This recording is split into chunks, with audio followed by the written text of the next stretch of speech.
हरिओम। आज हम आत्मा और परमात्मा में क्या समानता है इसके विषय में आपके सामने व्याख्या करूंगा।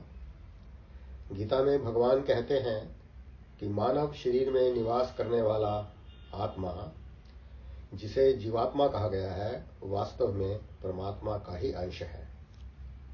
परमात्मा ही शुद्ध चेतना है और उसका वास्तविक स्वरूप सच्चित आनंद है। सर्वोच्च परमात्मा, परमेश्वर या भगवान पूरी सृष्टि का केवल एकमात्र मूल कारण है और इसी परम तत्व से में सभी वापिस मिल जाते हैं। ब्रह्मांड में जो कुछ भी है, सभी इस परम तत्व में इस तरह बुने हुए हैं जैसे मोतियों का समूह एक हार के रूप में एक धागे में एक साथ पिरोए रहते हैं।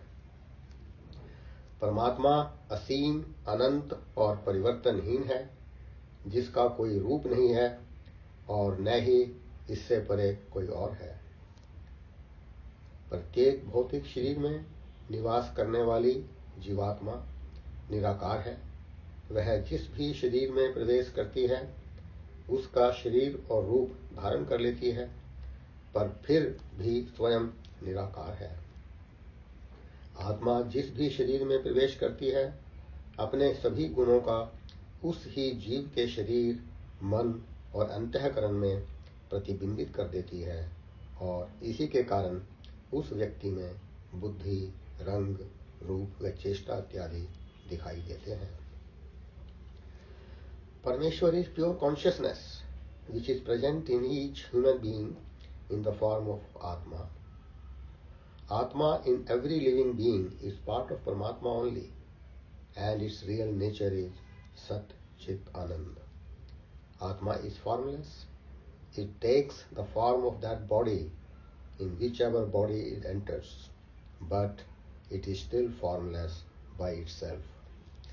Whatever body the soul enters, it reflects all the properties in the body, mind and intellect of that person, which appears as color, form, gesture and intellect in that person.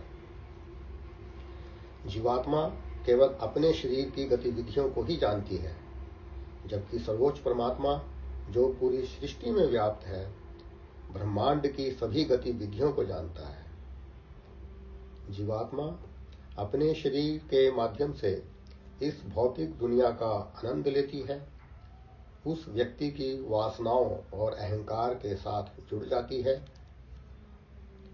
उनमें संलग्न हो जाती है तथा उसी में उलझ जाती है और अंत में उस शरीर से मुक्त होकर दूसरे शरीर को प्राप्त करती है।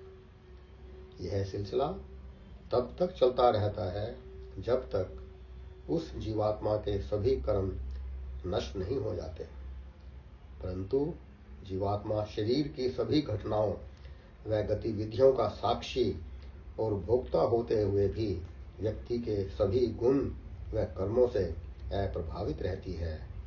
जैसे पानी में सूर्य का प्रतिबिंब पानी के गुणों से प्रभावित नहीं होता और सदा अपने वास्तविक स्वरूप सच्चित आनंद में ही रहता है।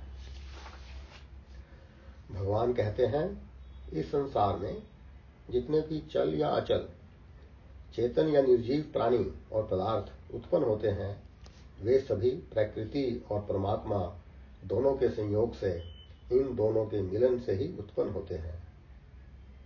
प्रकृति और परमात्मा दोनों अनादि हैं, जिनका कोई अंत नहीं है और न ही कोई सीमा है, परंतु यह संपूर्ण जगत नाशवान और क्षण भंगुर होने से अनित्य है।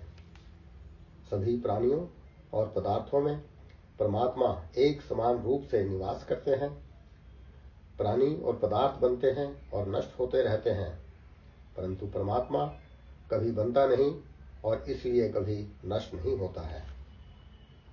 शरीर नष्ट हो जाते हैं, व्यक्ति के मन में उठने वाले विचार भी एक के बाद एक नष्ट होते रहते हैं और यह सीमित संसार भी एक अवधि के पश्चात नष्ट हो जाता है, परंतु सर्वोच्च प्रभु हमेशा बिना कोई परिवर्तन के विद्यमान रहता है।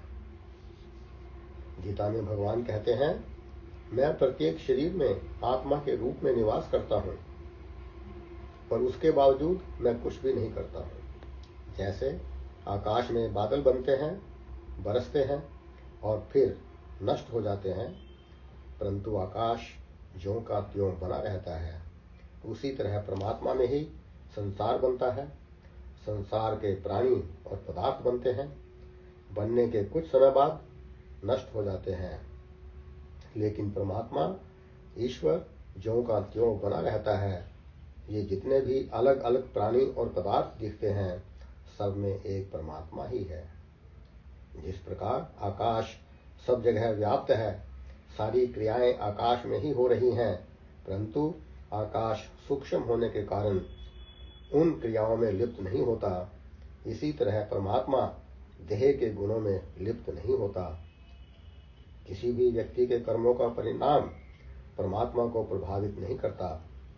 जैसे एक सूर्य समस्त ब्रह्मांड को प्रकाशित करता है तथा अन्न व औषधियों को पुष्ट करता है, वैसे ही परमात्मा इस पूरी सृष्टि को धारण करता है और पोषण करता है। परमात्मा पूर्ण है, कंप्लीट है। इस समस्त सृष्टि का क्रिएटर है, इसका पालन व पोषण करता है, इसको सस्टेन करता है और इसको नष्ट भी करता है। परमात्मा ही इस प्रकृति द्वारा उत्पन्न प्रत्येक शरीर में स्थित है, जो साक्षी होने से उपद्रष्टा, उचित सलाह देने वाला होने से अनुमंता, सबका धारण करने वाला होने से भर्ता, जीव रूप से भोक्ता तथा ब्रह्मादि का स्वामी होने से महेश्वर और शुद्ध सच्चिदानंद होने से परमेश्वर कहा जाता है। ओम तत्सत। हरि ओम।